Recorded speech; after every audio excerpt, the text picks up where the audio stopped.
Hola chicos y chicas, pues bienvenidas y bienvenidos a esta última clase ya de química. Pues muchos sentimientos encontrados, van a decir que el sentimiento encontrado más grande es el de la calificación parcial, el segundo, pero créanme que ya esta semana se las mando sin problemas por un exceso de trabajo que he tenido, pero el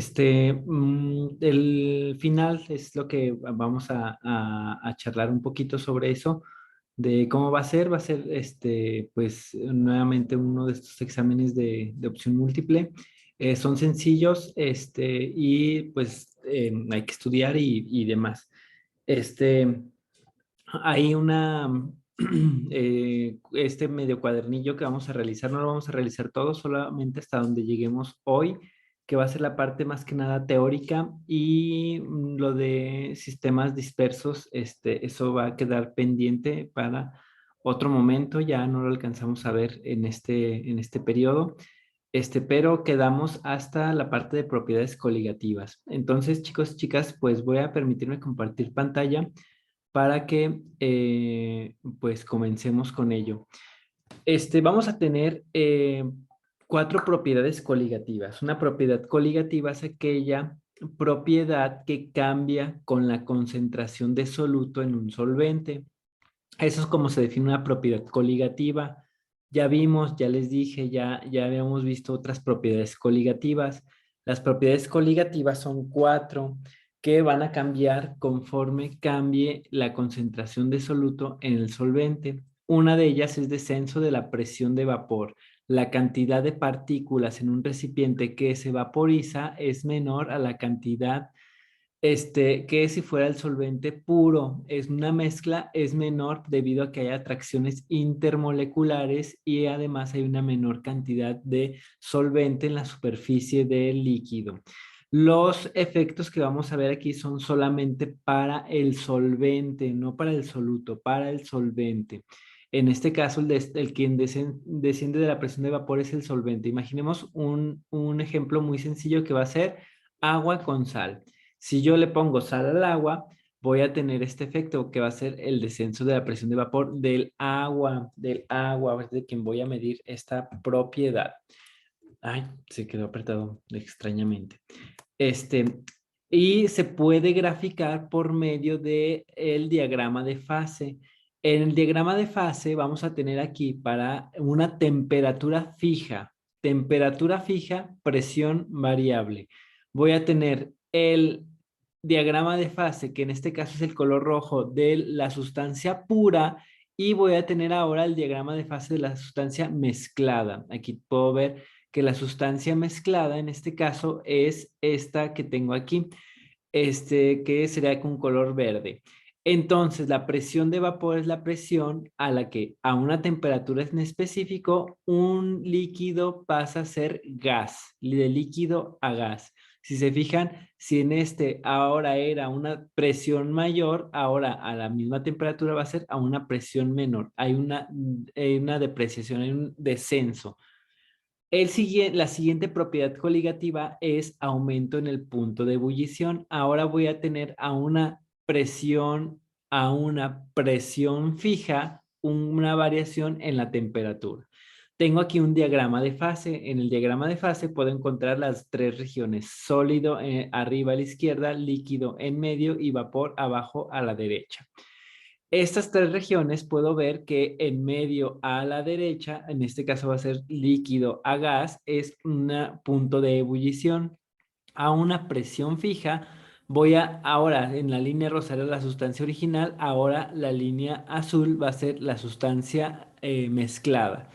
Entonces, si ahora ebullía a los 100 grados el agua con sal, ahora va a ebullir a los 110, 105, 101, etcétera, etcétera. Va a tardar más en ebullir. Por eso luego les dicen que no, que cuando si quieres hervir algo, pues tienes que esperar, que es ebullirlo y no le debes de agregar sal al agua para que esto ocurra después, porque va a necesitar más calor es necesario, por lo tanto va a necesitar más. No así la temperatura sigue siendo la misma, a lo mejor es algo que voy a tener aquí.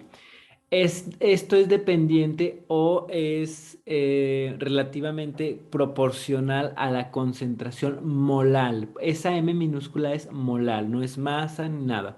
Es concentración molal porque perdón, moles por kilogramo de solvente.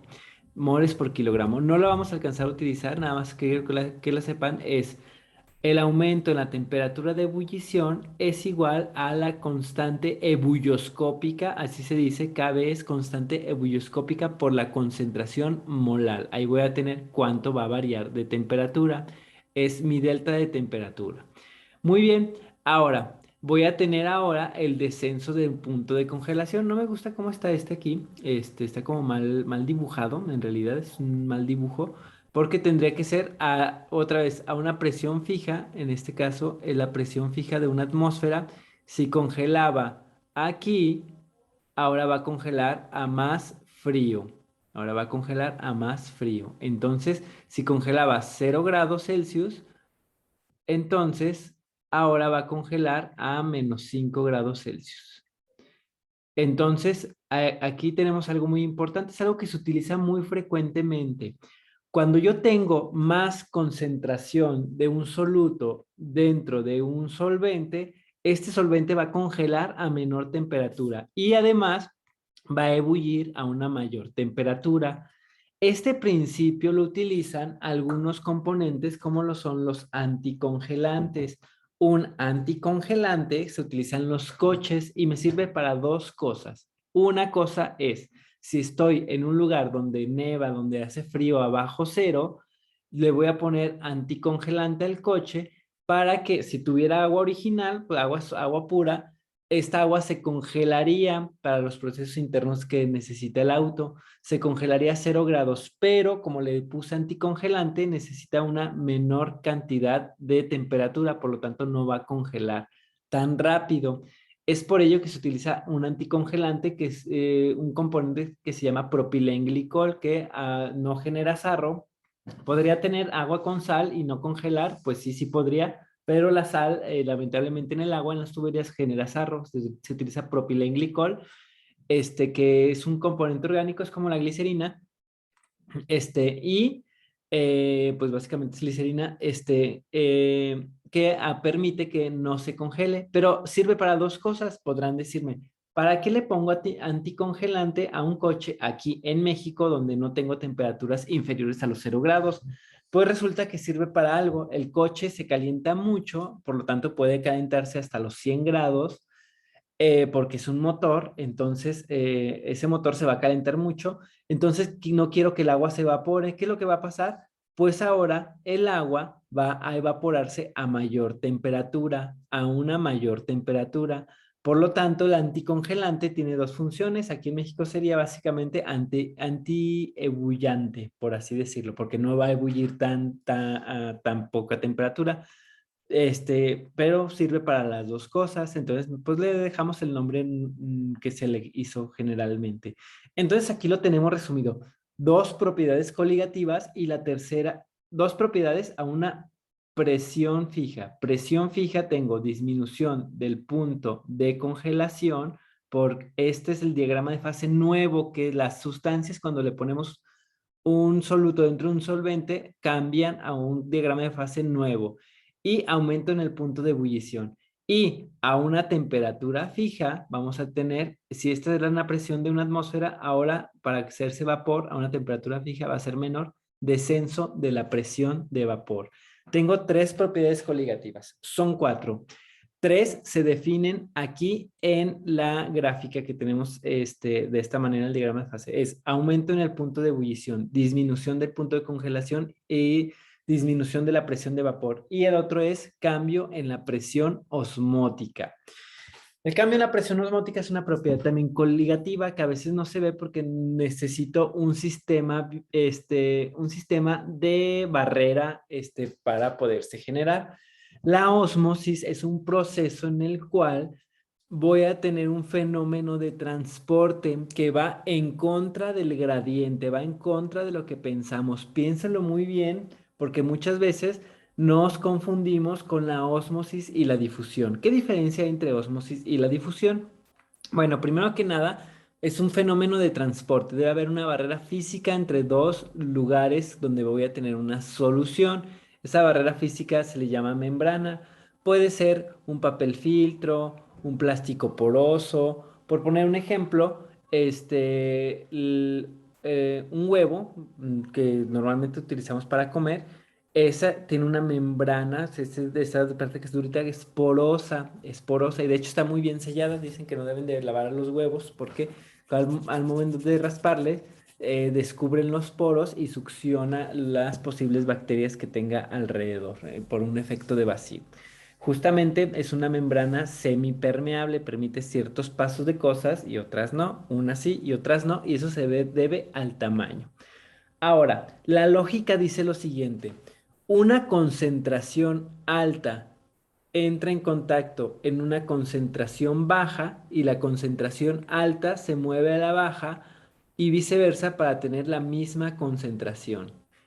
Eso del alto, concentración alta a concentración baja, el movimiento de la concentración alta a la concentración baja se llama difusión.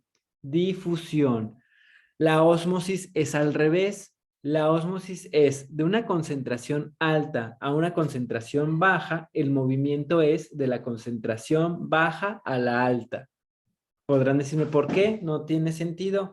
Que no se supone que una concentración alta, cuando entra una concentración baja, la alta se mueve a la baja para diluirse, sí, en difusión, pero la ósmosis tiene un efecto de membrana semipermeable que solo va a permitir la salida o la entrada del solvente. ¿A qué nos referimos con esta entrada o salida del solvente?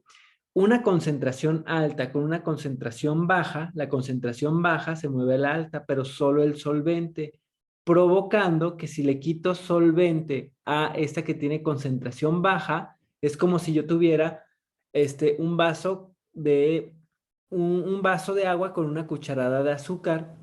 Tengo una concentración de una cucharada por vaso, pero si yo a esa agua la empiezo a evaporar, le empiezo a quitar solvente, voy a empezar a hacer ese vaso con mayor cantidad de concentración. A pesar de que tengo la misma cantidad de azúcar, que es una cucharada, el vaso se va a concentrar más, va a tener mayor cantidad de azúcar en menor volumen de agua. O sea, si la misma menor volumen significa concentrar, se empieza a ser más concentrado. Entonces voy a tener ese mismo efecto. Pero ahora, ese mismo efecto cuando entra en contacto una concentración alta con una concentración baja. ¿Por qué? Lo que va a pasar es que se va a mover la concentración, el líquido, el solvente de la concentración baja a la alta, porque si se mueve así, es como si yo tuviera un vaso de una cucharada de agua con azúcar. Si yo le agrego más agua, voy a disolver, voy a tener una solución menos concentrada. Así es lo que pasa. Cuando tengo una concentración alta y una baja, la baja mueve el solvente para concentrarlo más y al otro para diluirlo más y generar un equilibrio. Esa es la lógica. O la lógica inversa de la ósmosis. Por eso es especial. Por eso es especial y se investiga en biología y demás, porque las células son entes que vamos a tener con concentraciones altas y bajas, adentro o afuera. Vamos a ver esto. Vamos a tener tres tipos de membranas. La membrana impermeable, que no hay movimiento, no hay gradiente, no hay movimiento, difusión, ni ósmosis, ni nada. Una membrana impermeable que tengo a la izquierda. Una membrana semipermeable, que es la parte de en medio, y una membrana permeable, que es la parte de la derecha. La parte de la derecha tiene una membrana permeable, deja pasar soluto y solvente de manera indistinta. Deja pasar soluto y solvente de manera indistinta. Los volúmenes se mantienen, los volúmenes se mantienen, y ahí voy a tener de una concentración alta a una concentración baja y se va a mover soluto y solvente al mismo tiempo. Eso es una difusión. Una concentración alta a una baja para generar y muevo todo, soluto y solvente. En cuanto a la membrana semipermeable, lo podemos ver aquí que se está moviendo. Voy a quitar mi video para que puedan ver que se está moviendo mejor. Este, en este, aquí voy a tener este movimiento. Fíjense, las únicas moléculas que caben son las de agua. Las únicas moléculas que caben son las de agua. Las moléculas que en este caso son más grandes, que son estos hexágonos, que pensemos que son azúcares, son muy grandotas y no caben por la membrana. Y además voy a tener lo siguiente, vean, estoy viendo que a la derecha tengo una concentración de 3 moléculas por unidad, por 3 volúmenes de agua. Y del lado izquierdo tengo 2 moléculas por 2, 4, 6 unidades de agua. ¿Qué es lo que va a pasar? A la izquierda está más diluido y a la derecha está más concentrado. Al moverse el agua, van a aumentar la cantidad de partículas de agua en la solución y voy a tener a la izquierda 2 moléculas, voy a tener a la izquierda 2 moléculas de agua por 4, perdón, de azúcares por 4 de agua. 2 entre 4 sería 2 entre 4 sería 0.5. 2 entre 4 sería 0.5. Y a la derecha voy a cambiarlo también. Ahora va a ser 3 entre 2, 2, 4, 5. Digamos que son 6 porque no sé una por ahí. También sería 0.5. Tengo la misma concentración. A la izquierda y a la derecha las concentraciones se tratan de mantener lo más parecidas iguales. Pero ahora veamos. Si lo único que se está moviendo es el agua, lo que está pasando es que adentro, dice Bach, es como si fuera una bolsita semipermeable y a la derecha Baker significa matraz. Estoy haciendo un movimiento de ósmosis. ¿Qué es lo que está pasando? Una bolsita diluida de agua con azúcar que se mete a un matraz, la bolsita de agua va a empezar a sudar el agua para hacer que el matraz que está más concentrado, se diluya y por lo tanto la bolsita de agua se va a hacer más chiquita y el agua dentro del matraz va a aumentar. Justamente aparece lo contrario. Y podemos ver que en el movimiento también hay movimiento a la izquierda y a la derecha. Pero aquí lo que importa es el movimiento neto. El movimiento neto es cuántas más se movieron y hacia dónde. El movimiento neto en este caso es de izquierda a derecha. Vamos a tener aquí un ejemplo de lo que es la presión osmótica. ¿Qué es la presión osmótica? La presión osmótica es la presión necesaria para detener la ósmosis, Vamos a poner este ejemplo. El ejemplo que tengo aquí es un tubo en forma de U, donde en la parte del medio se pone una membrana semipermeable. Esta membrana semipermeable va a ayudar a selectivamente dejar pasar solo el solvente. El solvente a la izquierda está diluido y la solución a la derecha está concentrada. ¿Qué es lo que va a pasar? El solvente se va a mover de izquierda a derecha. Izquierda a derecha para que la parte que está a la izquierda se concentre más y la parte que está a la derecha se diluya más. Y la diferencia tanto de altura en un tubo en forma de U o si yo lo agarrara con mi dedo, ese dedo que impide la ósmosis se llama presión osmótica. La presión osmótica es la presión necesaria para detener la ósmosis. Muy bien. Vamos a tener aquí ahora sí que el lenguaje o la jerga de cómo se nombran las cosas en estas partes. Dentro de los términos de ósmosis vamos a tener algunas soluciones que van a ser las llamadas isotónica, hipertónica o hipotónica. Esto es algo muy importante. Cuando voy a comparar dos soluciones, voy a tener que definir si son isotónicas, hipotónicas o hipertónicas.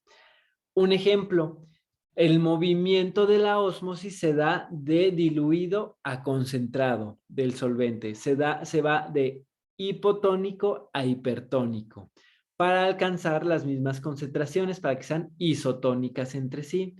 Entonces, eso es lo que vamos a tener que analizar. Vamos a tener este ejemplo, el ejemplo clásico de las soluciones isotónicas, hipotónicas e hipertónicas. Es con las bebidas de deportistas. ¿Por qué no son recomendadas las bebidas de deportistas cuando no se hace deporte? Cuando no se hace deporte, no son recomendadas las bebidas de deportistas porque tienen una alta concentración de sales. Si yo bebo una bebida de deportistas que tiene una alta concentración de sales, que son para recuperar después del ejercicio, y no lo necesito, voy a tener una solución hipertónica y entrando a mi cuerpo y a mi torrente sanguíneo. ¿Qué es lo que va a pasar? La célula que va a tener menor concentración, que es hipotónica respecto a lo que bebí, que es hipertónico, lo que va a pasar es que la célula, al encontrarse en contacto con una de estas bebidas, y estas bebidas al ser más concentrada, la célula va a sacar el agua de adentro de sí misma y va a tratar de diluir porque solo va a sacar el agua, de diluir esa solución hipertónica para alcanzar así la parte isotónica, los dos iguales, pero lo que va a provocar que en lugar de hidratarme pueda deshidratarme. En las bebidas de deportistas, ¿no? Que no caigamos con estos videos virales del agua, que de hecho el agua hace daño y no los vean esos que son, este, así. Ahora, es importante que el agua tenga cierta cantidad de sales justamente para que sea isotónica y no genere estos efectos. Ahora, ¿qué pasaría? Siempre me han preguntado, ¿qué pasa si yo en el laboratorio bebo la llamada agua destilada? El agua destilada se destila para quitarle las sales. Es una solución hipotónica respecto a la célula. Entonces, si yo la bebo, va a sobrehidratar a la célula. Como adentro de la célula está más diluido y lo que introduje está, digo, perdón, más concentrado y lo que introduje está más diluido, el movimiento se va de diluido a concentrado. Entonces, lo que tomé, si es agua destilada, va a empezar a inflar o a rellenar a la célula. Esto va a provocar que haya un cambio de cosas importantes. Es como el clásico ejemplo ahorita que ya tienen todo el mundo sus boletos para ver Spider-Man No Way Home, después de desvelarse y pelearse en el cine, que van a comprar palomitas y las palomitas tienen exceso de sal. Lo que va a pasar es que en el torrente sanguíneo va a haber exceso de sales, voy a tener una solución hipertónica respecto a la célula y la célula, como está más diluido y afuera va a estar más concentrado, va a empezar a sacar agua para diluir el líquido que va a quedar alrededor de las células. Es por ello que, pues, obviamente nos va a dar más sed y por lo tanto, pues vamos a necesitar consumir más líquidos, y pues el negocio perfecto, ¿no? El negocio perfecto en los cines.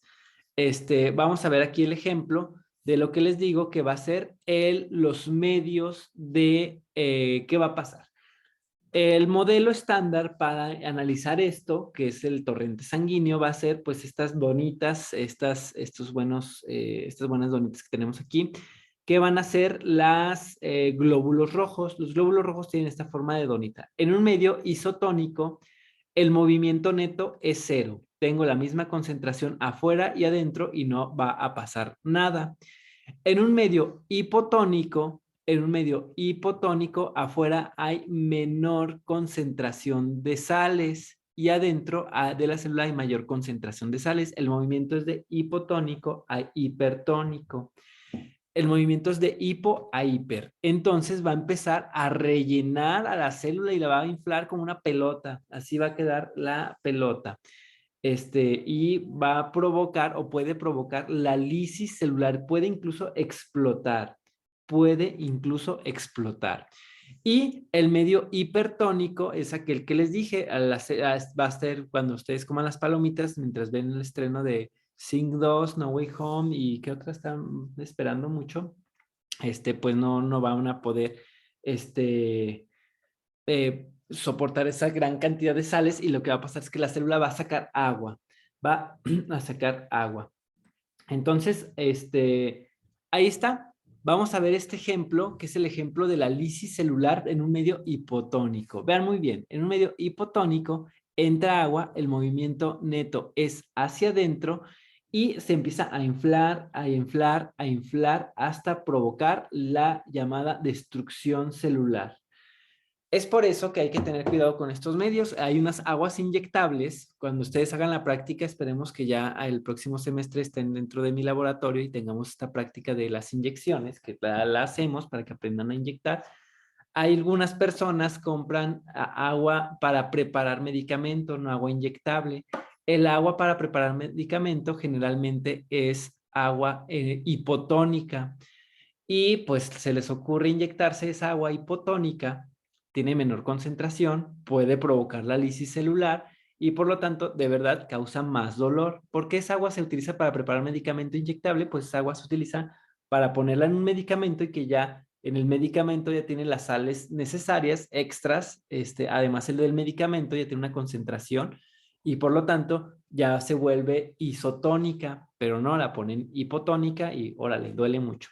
Por eso es necesario que sea agua inyectable, pero una solución salina isotónica de agua inyectable cuando se genera eso. Es algo importante y necesario saber y reconocer. Y pues nada, chicos y chicas, esto era lo del día de hoy. Esto es todo lo del semestre y es un montón de conocimiento. Si necesitan algo, chicos y chicas, estoy ahí para ustedes. Cartas de recomendación, dudas de calificaciones, asesorías y demás, no duden en contactarme. Muchas gracias. Nos vemos. Estamos en contacto. Que les vaya muy bien. Por ahí también les voy a dejar algunos contenidos. Me faltaron un montón de cosas. Créanme que me hubiera gustado hacer más cosas con ustedes, pero tampoco quería saturarles, ni yo saturar. Hasta luego. Bye.